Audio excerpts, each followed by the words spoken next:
कारण फोन जप्त होता आणि फोन मागे कॅमेऱ्याच्या मागे स्टिकर लागले होते आणि तिचा ब्लॉग बघितला असेल आणि ही समोर चालली आपली गाडी 407 कोण बघत असेल त्यांना माहीत असेल तर कमेंटमध्ये मला सांगा की म्हणजे आपण असं बाहेर पेट्रोल पंप कोणतंही टाकलं तरी चालेल का की ज्याच्या कंपनीचं तेच टाकावं लागतं.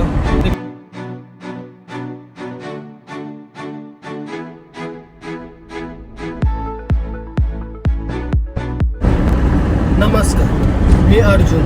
तुमचं स्वागत आहे माझ्या यूट्यूब चॅनलमध्ये अर्जुन ब्लॉग्स. आणि फायनली मी निघालो आहे तिकडून. तुम्ही लाजबाग बघितलं असेल. मी आतमध्ये गेलो होतो हे ते खूप एंट्री करायला वेळ गेला हे ते. मग त्यानंतर दुसऱ्या दिवशी पण असंच एंट्री ये जा बाहेर होतं. कॅटरिंगचं सामान तिकडून उचलायचं होतं आणि दुसऱ्या जागी पार्टी होती ना तिकडे सोडायचं होतं. ती फक्त आम्हाला तिकडे जागा दिली होती. आणि मग नंतर काल असंच पूर्ण दिवसभर रात्रभर असंच चालू होतं. पण ब्लॉग करू शकत नव्हतो कारण फोन जप्त होता आणि फोन मागे कॅमेऱ्याच्या मागे स्टिकर लागले होते आणि भरपूर स्ट्रिक होतं.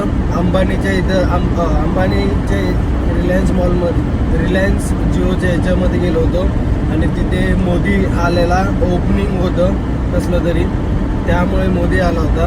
मग भरपूर वेळ गेला त्यासाठी. खूप म्हणजे काल लोडिंग किती 3-4 वाजता काहीतरी संपलं. त्यानंतर मग वाइंड अप चालू झालं. पॅकिंग सगळं केलं. मग त्यानंतर मग 3-3:30 वाजता भरायला चालू केले. ते 8-9 वाजता भरली. मग फायनली आम्ही निघालो रात्री. तुम्हाला शॉर्टमध्ये कळतच असेल ते, पण मी तुम्हाला दाखवलं पण होतं. हे असं सगळं तिकडे आम्हाला थांबायला जागा दिली होती. कॅटरिंगचं सगळं तिकडे सामान होतं हे ते. गाडी पण तिकडे लावली होती साईडला भरायला, तुम्ही बघितलंच असेल. आणि इथून आता मी आहे NH47ला रॉक काय बोलतात त्याला, राजकोटच्या पुढे भरपूर. आणि रात्रीचा ब्लॉग बनवू शकलो नाही कारण आम्हाला माहीत होतं राजकोटच्या पुढे जाऊन कुठेतरी थांबूया आणि तिकडे मग झोपूया. आम्ही इकडे झोपलो होतो, बघितलंच असेल तुम्ही. आणि आम्ही तिकडून सरळ हायवेलाच निघालो आणि रात्रीचा काय ब्लॉग करू शकत नव्हतो म्हणून मी केला नाही काय. मी बोललो सकाळपासूनच स्टार्ट करूया ब्लॉग. आणि काल पण काय बनवू शकलो नाही कारण फोन जप्त होता त्यामुळे. तर भरपूर वेळ लागला. आता मी NH47ला आहे आणि इथून आता सरळ 100 किलोमीटर सरळ हायवे हा. आणि नंतर मग बगोदरा येईल. बगोदरापासून राईट मारायचं, मग डायरेक्ट वडोदरावरून मग राईट आपलं सरळ NH47 मग तोच आहे. मग तो डायरेक्ट मुंबईला नेतो आणि त्या रोडला भेटणार आहे आपण. आणि आता सरळ चाललो आहे आणि आपल्याबरोबर आपली गाडी पण आहे 407. ती कुठे गेली? ती हाय मागेच आहे. भरपूर मागे राहिला तो. आज मागे होता, तो आला येतोय पाठून आपल्याबरोबर. ती पण आहे गाडी आणि त्याचा ड्रायव्हर पण आहे आपल्याबरोबर. एक साथच चाललो आहे. समोरचा व्ह्यू बघू शकता सकाळचा, किती भारी आहे. एक नंबर दिसतंय. सनराईज होतोय. आता सूर्यदेव तर असे डोळ्यावर आता मजबूत होऊन फेकणार आहे. रात्रीची वाटते, थंडी वाटते. काच बंद करून आतमध्ये पण थंड वाटतं, एवढं काय नाही. मस्तपैकी झोपलो होतो आम्ही. 1 वाजता काहीतरी 1-2 वाजता गाडी लावली आणि त्यानंतर मग झोपही गेलो. मग आता वाजले 8:30 वाजता. 8 वाजताच उठलो होतो. मग जरा फ्रेश झालो. नंतर मग चावी प्यायला मग गाडी स्टार्ट केली आणि मग निघालो. गाडी चेकिंग करून गेले. आपलं सगळं नीट आहे, क्लीन आहे. आणि महिंद्रा पिकअप आहे बाई, तिच्यावर काय आपण हे करणार. टॉप लेवलची गाडी आहे, तिला काही टेन्शन नाही, कुठेही घेऊन जा. तर आता सरळ तर चाललो आहे. आता इथून बघूया, इकडून 646 किलोमीटर बाकी आहे. 12-11.5 तास दाखवत आहे. आता बघूया किती वेळ लागतोय जाता. रात्री तर गाडी खाली करणार नाही ते बोलले, कारण भरपूर थकले. ते पण रात्रंदिवस चालू आहे.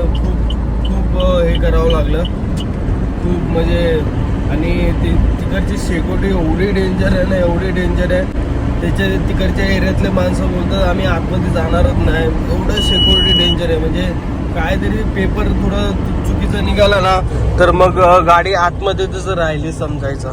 काय पण सामान त्याचा पेपर नसेल ना तर मग ती गाडी आतमध्येच राहील. म्हणजे तुम्हाला रिलायन्स त्याच्या आतमध्ये जायचं असेल ना तर तुम्हाला पेपर सगळे नीट पाहिजे. तुमचे पेपर सगळे नीट असेल तरच तुम्हाला ते सगळं नीट होईल, बाहेर यायला भेटेल. नाहीतर मग ते सामानाने गाडी आतमध्येच राहिली. आणि तो सिक्युरिटी गार्ड बोलत होता की असं किती झाले, गाड्या पण उभ्या अजून पण असंच पडलेलं आहे. तर ज्यांनी जायचं असेल ना आतमध्ये तर पेपर नीट ठेवा. तर काहीच प्रॉब्लेम नाही, सिक्युरिटी गार्ड पण काहीच करू शकत नाही. फक्त पेपर नीट पाहिजे बस. त्यात सगळं आलं. गाडीचा पास बनतो, आपला पास बनतो, वरून मालाचा पण पास बनतो. असे सगळे पास बनले होते. आणि गाडीचं सगळं पाहिजे. आपलं लायसन्स पाहिजे, परत PUC पाहिजे, इन्शुरन्स पाहिजे व्हॅलिड, परत RC पाहिजे. सगळं पास बनवायला लागतं. आणि आता सरळ चाललोच आहे. आणि आता 3 पदरी रोड आहे. आपण आलो होतो तेव्हाच रोड बघितला तुम्ही, किती मक्खन आहे. आता इथून बघूया किती वेळ लागतो आपल्याला जायला.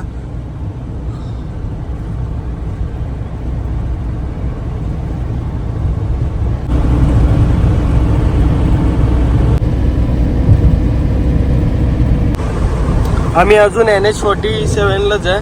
आणि इथून 27 किलोमीटर बाकी आहे हा हायवे सोडायला. मग बगोदरा येईल, मग त्या ब्रिज खालून लेफ्ट, मग राईट आहे. मग तिथून डायरेक्ट सरळ वडोदरासाठी रस्ता जातो. तुम्ही आधीचा ब्लॉग बघितलाच असेल. आणि ही समोर चालली आपली गाडी 407. फटाफट चाललोय. आणि किती आता 10:30 तास दाखवत आहे. 1 तास कापला फटाफट. आता बघूया अजून किती वेळ लागतोय. सरळ चाललोय आता. आणि हायवेच आहे अजून. प्रॉपर फ्रेश नाही झालो आहे. तिकडे काय एवढं फ्रेश होण्यासारखं नव्हतं, फक्त तोंड बिंड धुलाने निघालो. आता थोडंसं नाश्ता बिष्टा करायला फ्रेश व्हायला थांबूया. आणि रोड तर चांगला आहे, फक्त अजूनमधून असं खराब पॅच होतं. बाकी तर काय प्रॉब्लेम नाही आहे. बाकी आम्ही तर चाललोय मस्त आहे की एकत्र. आणि बघा हा सरळ गेला अहमदाबादसाठी. आणि आपण आता इथून राईट मारतोय ब्रिज खालून. आणि इथून सरळ वडोदरा लागेल.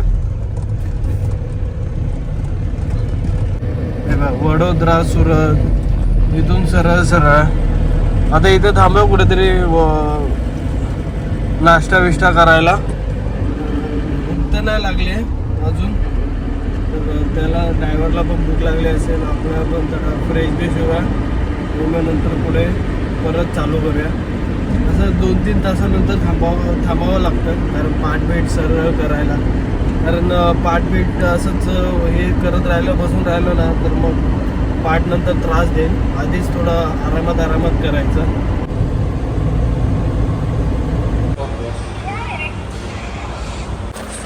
फायनली इकडे थांबलो होतो हॉटेलला, या हॉटेलला. आणि फ्रेश बीच झालो, खाल्लं पिल्लं. आता इथून निघालो आम्ही. इथून किलोमीटर बाकी. आता इथून हे बगोदरा काय ते आहे ना, बगोदरा, हां तिकडे. तिथून राईट मारला, जस्ट राईट मारला. तुम्ही बघितलंच असेल आधीच्या ब्लॉगमध्ये. आणि दोन्ही इकडेच थांबलेलो. इथून आता सरळ चाललो आहे जायचं आपल्याला. इथून आता बघूया आता किती वेळ लागतो. फटाफट निघूया. आता 11 वाजले असतील. तर मग आता रोडवर भेटूया आता.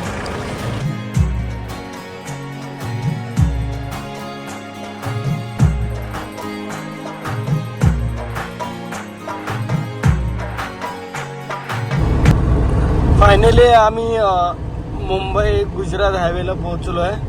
आता वडोदरा तर गेला कधीच पाठी. आता भरूच येईल 15-20 किलोमीटरला. आणि त्या गाडीचं युरिया पण संपत आला आहे. आणि डिझेल पण टाकायचं आहे दोन्ही गाड्यांना. 500 किलोमीटर होईल आता. आणि इथून 350-200 किलोमीटर असेल. सुरत येईल आता. म्हणजे विचार करा ना किती. 400, 350-400 असेल किलोमीटर.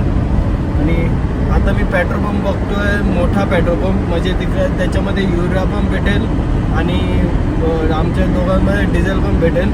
आणि युरिया बोलतात आहे की आयशर कंपनीचं टाकावं लागेल, पण आता ती कंपनी शोधावं लागेल आणि कंपनी आतमध्ये दाखवते. तर बघूया आता कुठे भेटलं तर आयशर कंपनी किंवा सर्व्हिस सेंटर ते पण बघू, किंवा आपलं पेट्रोल पंपावर आयशर कंपनीचं भेटलं ओरिजिनल तर मग तेच टाकू. बघूया आता पुढे युरिया भेटतं आहे की नाही. आता पहिल्यांदाच आहे हे युरिया बिर्या, नाही तर या गाडीला काही युरिया बिर्या नाही. आता त्या गाड्यांना युरिया आल्या, आता ते बाहेरून टाकायचा की नाही टाकायचा तोच प्रॉब्लेम आहे. सगळं कळत नाही, टाकाव्या की नको टाकूया. पण युरिया असं बाहेरून टाकलं तरी चालेल का नाही ते मला कमेंटमध्ये सांगा. कोण बघत असेल त्यांना माहीत असेल तर कमेंटमध्ये मला सांगा की युरिया आपण असं बाहेर पेट्रोल पंपावर कोणतंही टाकलं तरी चालेल का, की ज्याच्या कंपनीचं तेच टाकावं लागतं. ते कमेंटमध्ये मला सांगा. आणि आता सरळ चाललो आहे. आम्ही आता भरपूर पुढे आलो, भरूचच्या पण पुढे आलो आहे आणि इथे जेवायला थांबलो होतो. जेवलो 310 रुपये बिल झालेला आणि मस्त जेवण होतं, ठीकठाक होतं. आता इथून निघालोय. एक गाडी गेली आपली पुढे, आता मी निघतोय. मी जरा वॉशरूमला गेलो होतो म्हणून आता निघूया आपण पुढे. इथून पण 350 किलोमीटर बाकी आहे, 300 किलोमीटर बाकी आहे. आता बघूया किती वेळ लागतोय जायला. 3:30 वाजले, जाता आता 9-10 वाजेलच. पण रात्री खाली नाही होणार, आता काय माहिती होत आहे की नाही काय. आणि ऊनचा इफेक्ट पण भरपूर पडत आहे, ऊन भरपूर आहे बाहेर बेकारवाला. आपल्या तरी AC आहे म्हणून काय वाटत नाही. आणि वरून काच थोडी बारीक लावले ना तर सगळं इफेक्ट ऊनचं जरा गरम फेकतंय, त्यामुळे प्रॉब्लेम आहे. नाहीतर मग काय नाही. आता गाडी बघूया आणि मग निघूया आपण सरळ आपल्या जर्नीला.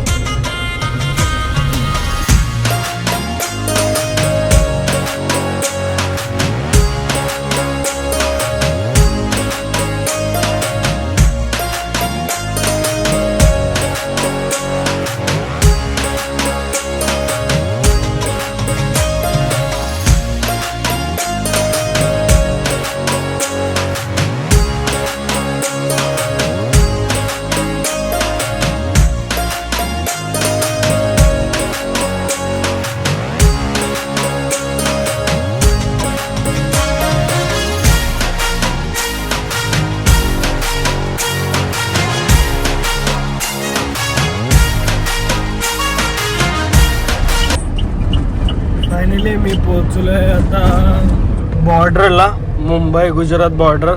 आता इथून महाराष्ट्र चालू होईल आणि आता 6:15 झाले. इथून 150 किलोमीटर बाकी आहे अजून तरी. आता बघूया इथून किती वेळ लागतोय. आपली ती गाडी आहे ती अजून पाठीच आहे, ती अजून येते हळूहळू. ड्रायव्हर जरा आहे म्हणजे चांगला आहे, तरी चांगला झाला तो, यायलाच आता तो तरी पण. तर आता हे बॉर्डर पास करू, कारण माल जाताना टेन्शन होतं, पण आता यूज झालेला माल आहे ना, तर मग यूज झालंय ते. आता एवढा माल नाही आहे आणि लोड पण नाही आहे एवढा काहीच. उलट त्याच गाडीमध्ये सगळं आलं असतं, पण मी आलो होतो म्हणून माझ्यात पण थोडा लोड टाकला आणि त्याच्यात पण थोडा लोड टाकलाय. कारण गाडी लेवलला चालली पाहिजे ना, त्यामुळे खाली टाकलं तर मग ते जास्त जम्प करणार. तरी तिच्यात काहीच लोड नाही, माझ्यात पण एवढं काही लोड नाही. तर आता बॉर्डर पास करूया आणि मग पुढे जाऊया.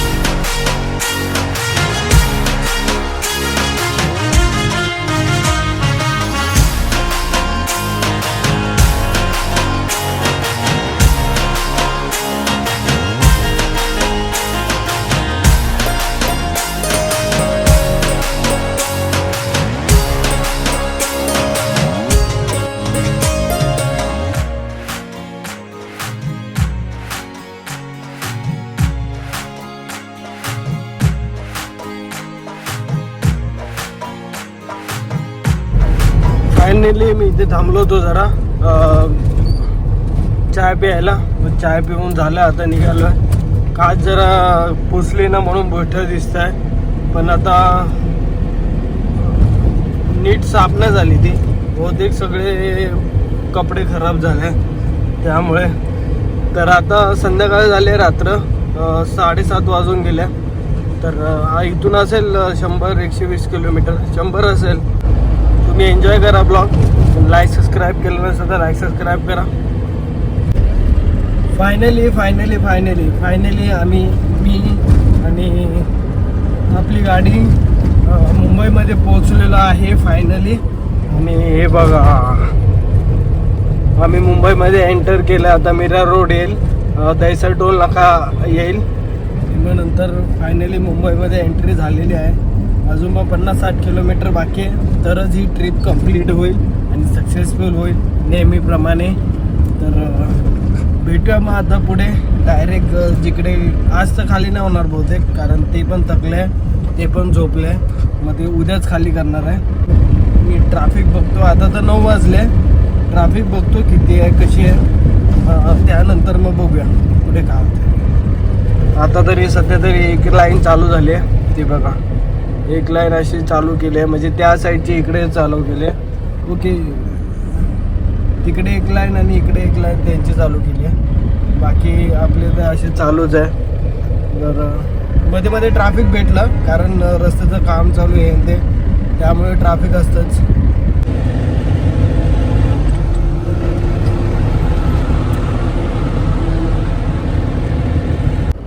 आणि मला 850 किलोमीटर झाले. आपण किलोमीटर बघूया, कारण मी तिथे लावलं होतं किलोमीटर 976, आणि त्याच्यातले 130 मायनस करायचे. कारण तिकडे एवढी फिरवली मी, 130 किलोमीटर तिकडे फिरवली. तर 850 किलोमीटर होते. आम्ही निघालो 11 वाजता निघालो होतो, तुम्ही बघितलंच असेल. आणि त्यानंतर मग 1-2 वाजता झोपलो, मग परत 6-7-8 वाजता निघालो. आणि आत्ता 10:30 झाले, 10:30 वाजता आम्ही फायनली पोहोचलो आहे. तर फायनली ही पण ट्रिप सक्सेसफुली झाली आहे देवाच्या कृपेने. आणि असे भरपूर ट्रिप सगळे सक्सेसफुल असू दे. तर ही पण ट्रिप आता मस्त निघाली आहे. तर बघा, एन्जॉय करा. फायनली पोहोचलेलं आहे. गाडी भरलेलीच आहे आणि ते लोक झोपले, थकले होते बिचारे. तर उद्या सकाळीच खाली करणार आहे. आणि उद्या पण आपल्याला लवकर भाडं होतं 7 वाजताच, ते पण माणगावचं. तर याचा पुढचा ब्लॉग माणगावचा येणार आहे. तर नक्की लाईक सबस्क्राईब करा लवकरात लवकर. आता ब्लॉग येणार आहे 101 पाठोपाठ येणार आहे, एक दिवस गॅपनीच येणार आहे. आणि मी फायनली पोहोचलो आता. हे आपलं रेस्कोस तारदेव. आणि तर आता ही पण ट्रिप तुम्हाला कशी वाटली नक्की सांगा. पूर्ण ट्रिप कशी गेली ते सांगा. हा, तिकडचे ब्लॉग नाही बनवू शकलो, कारण अलाउड नव्हतं, सिक्युरिटी भरपूर हाय होती, त्यामुळे नाही बनवू शकलो. पण नेक्स्ट टाईम बघू, भेटलं तर भेटलं. आणि आता इथून घरी जाणार आहे, फ्रेश होणार आणि झोपणार, मग सकाळी परत जायचं आहे. तर मजा येणार आहे ब्लॉगमध्ये. तुम्हाला ही सिरीज कशी वाटली कमेंटमध्ये मला नक्की सांगा. तर आता भेटू पुढच्या ब्लॉगमध्ये. तुम्ही आणि तुमच्या परिवाराची काळजी घ्या. बाय.